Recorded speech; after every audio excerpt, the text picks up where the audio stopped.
আসসালামু আলাইকুম ওরহমতুল্লাহি ওবরাকাতু। পরকাল হল ওই দিন যেদিন শিঙায় ফুৎকার দেয়া হবে, বিচার দিবস প্রতিষ্ঠিত হবে। পরকালের কতিপয় বৈশিষ্ট্য বর্ণনা করে সেখানকার অবস্থা আল্লাহ তাআলা আমাদেরকে অবহিত করেছেন। এর মধ্যে চরম সত্য দিবস, হ্যাঁ, আল্লাহর শপথ, তা চরম সত্য, অবসম্ভাগী। আল্লাহ তাআলা প্রতিশ্রুতি দিয়ে বলেছেন, হে মানুষ, নিশ্চয় আল্লাহর ওয়াদা সত্য, সুতরাং পার্থিব জীবন যেন তোমাদেরকে প্রতারণা না করে এবং সেই প্রবঞ্চক যেন কিছুতেই তোমাদেরকে আল্লাহ সম্পর্কে প্রবঞ্চিত না করে। নবী করিম সাল্লাল্লাহু আলাইহি ওয়াসাল্লাম বলেন, বিচার দিবস সত্য, কেননা সেদিন আমলের সুযোগ বন্ধ হয়ে যাবে, পরিণাম নির্ধারিত হয়ে যাবে। প্রত্যেক ভালো মন্দের কর্তাকে তার প্রতিদান বুঝিয়ে দেয়া হবে, সেখানে কারচুপি করার সুযোগ থাকবে না। আল্লাহ তাআলা বলেন, সেদিন হবে কঠিন দিন, কাফিরদের জন্য এটা সহজ নয়, তবে মুমিনদের জন্য অত্যন্ত সহজ দিন হবে সেটি। আল্লাহ তাআলা তাদেরকে নিরাপদে রাখবেন, অভয় দেবেন, কেউ কেউ আরশের ছায়াতলে স্থান পাবেন। প্রতিফল দিবস, কৃতকর্মের যথাযথ প্রতিফল দেয়া হবে, ভালো হলে ভালো, মন্দ হলে মন্দ, সকল কর্মই কোনো পরিবর্তনহীন রূপে আমলনামায় লিপিবদ্ধ থাকবে।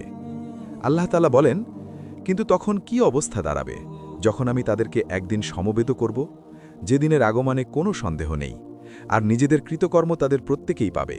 তাদের প্রাপ্য প্রদানে মোটেই অন্যায় করা হবে না। হ্যাঁ, সেদিনটি খুবই নিকটবর্তী, যদিও আমরা তা দূরে ভাবছি। পূর্ববর্তীদেরকে প্রতিশ্রুতি দেয়া হয়েছিল, আমাদেরকেও দেয়া হয়েছে। নবী করিম সাল্লাল্লাহু আলাইহি ওয়াসাল্লাম বলেন, আমার ও কেয়ামতের মাঝে এরকম ব্যবধান। বলার সময় তিনি তর্জনী ও মধ্যমা একত্রিত করে দেখিয়েছেন। আল্লাহ তাআলা বলেন, তারা তা দূরে মনে করছে, আমি তো দেখছি খুবই নিকটবর্তী। জ্ঞানের যতই বিকাশ ঘটুক, কিয়ামতের সঠিক সময় যাচাই করা কারও পক্ষে সম্ভব নয়। এমনকি নবী রাসূলদের কাছেও আল্লাহ তাআলা বিষয়টি গোপন রেখেছেন। এক প্রশ্নের উত্তরে নবীজি বলেছিলেন, জিজ্ঞেসকারীর চেয়ে জিজ্ঞেসকৃত এ বিষয়ে অধিক অবগত নয়। আল্লাহ তাআলা বলেন, বরং তা আসবে তাদের উপর অতর্কিতভাবে, এরপর তাদেরকে তা হতবুদ্ধি করে দেবে। তখন তারা তা রোধ করতেও পারবে না এবং তাদেরকে অবকাশও দেয়া হবে না। আল্লাহ তাআলা আরও বলেন, তারা আপনাকে জিজ্ঞেস করে, কেয়ামত কখন অনুষ্ঠিত হবে? বলে দিন, এর খবর তো আমার পালনকর্তার কাছেই আছে। তিনি তন্মুক্ত করে দেখাবেন নির্ধারিত সময়ে। আসমান ও জমিনের জন্য সেটি অতি কঠিন বিষয়। যখন তা তোমাদের উপর আসবে, অজান্তেই আসবে। অতি বৃহৎ এক দিবস সেটি, তার পূর্বে ও পরে এমন দিবস সৃষ্টি হয়নি। সেদিন ভয়ানক সব ঘটনার অবতারণা হবে। আল্লাহ তাআলা বলেন, সেই মহাদিবসে যেদিন মানুষ দাঁড়াবে বিশ্ব পালনকর্তার সামনে। কেয়ামতের দিন সবকিছুই পরিবর্তিত হয়ে যাবে, জগতের সকল নিয়ম উলটপালট হয়ে যাবে, আকাশ বিদীর্ণ হবে, সূর্যকে সেদিন সৃষ্টির অতি নিকটবর্তী করা হবে। নবী করিম সাল্লাল্লাহু আলাইহি ওয়াসাল্লাম বলেন, কেয়ামতের দিন সূর্যকে মানুষের অতি নিকটবর্তী করা হবে, এমনকি তা 1 মাইল বা 2 মাইল দূরত্বে নিয়ে আসা হবে। এরপর সূর্য তাদেরকে বিগলিত করে দেবে। আমল অনুপাতে সকলেই দেহ নির্গত ঘামে অবস্থান করবে। কারো ঘাম জমাট ভয়ে পায়ের গোছা পর্যন্ত এসে যাবে, কারো হাঁটু পর্যন্ত, কারো কোমর পর্যন্ত, আবার কারো গলা পর্যন্ত জমাট বেঁধে যাবে। বলার সময় নবী করিম কণ্ঠাস্থির দিকে হাতে ইঙ্গিত করেছিলেন। আল্লাহর অনুমতি ব্যতীত কেউ সেদিন কথা বলার সাহস পাবে না। সকল সৃষ্টি সেদিন উপস্থিত থাকবে। মানুষ, জিন, পাপাচারী, সৎকর্মশীল এবং ফেরেশতাকুল ও নবী রাসূল সকলেই নিশ্চুপ অবস্থান করবে। মহামহিম আল্লাহর সামনে কেউ কথা বলার সাহস পাবে না। যাকে আল্লাহ বলার অনুমতি দেবেন, কেবল সেই বলতে পারবে।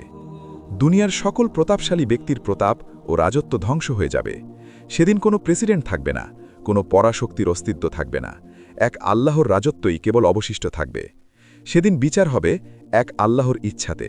আল্লাহ বলেন, আজ রাজত্ব কার? কেবল প্রবল পরাক্রান্ত আল্লাহর।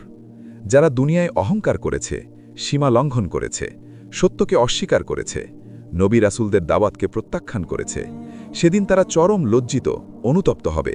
বান হাতে তাদের আমলনামা দেয়া হবে। জালিম সেদিন আপন হস্তদয় দংশন করতে করতে বলবে, হায় আফসোস, আমি যদি রাসূলের সাথে পথ অবলম্বন করতাম। হায় আমার দুর্ভাগ্য, আমি যদি অমুককে বন্ধুরূপে গ্রহণ না করতাম। সৃষ্টির কেউ কেয়ামতের সঠিক মুহূর্ত সম্পর্কে অবগত নয়। এর চূড়ান্ত জ্ঞান কেবল আল্লাহর কাছেই। কেয়ামতের দিবস অত্যন্ত কঠিন ও সুদীর্ঘ দিবস। এদিনের দৈর্ঘ্য 5000 বছর। সেদিন সৃষ্টির বিচারকার্য সমাধান করা হবে। তবে মুমিনদের জন্য সেদিনটি হবে অত্যন্ত সহজ। তাদের জন্য দিনটি হবে জোহর এবং আসরের মধ্যবর্তী সময়ের মতো সংক্ষিপ্ত মনে হবে। পরকাল হল সৃষ্টির জন্য অতি দীর্ঘ এক কাল, অতিশয় ভয়াবহ ও সুকঠিন এক সময়। এদিনের ভয়াবহতা ও বড়ত্ব বোঝাতে তার অনেকগুলো নাম ব্যবহৃত হয়েছে: কেয়ামত দিবস, পরকাল দিবস, বিচার দিবস, সমাবেশের দিন, ফাইসালার দিন, চরম বাস্তব দিবস, পার্থক্য বিধানকারী দিবস, প্রলয়নকারী দিবস, মহাসংকট দিবস, সুনিশ্চিত দিবস, শেষ দিবস, হার জিত দিবস, পরিতাপ দিবস ইত্যাদি।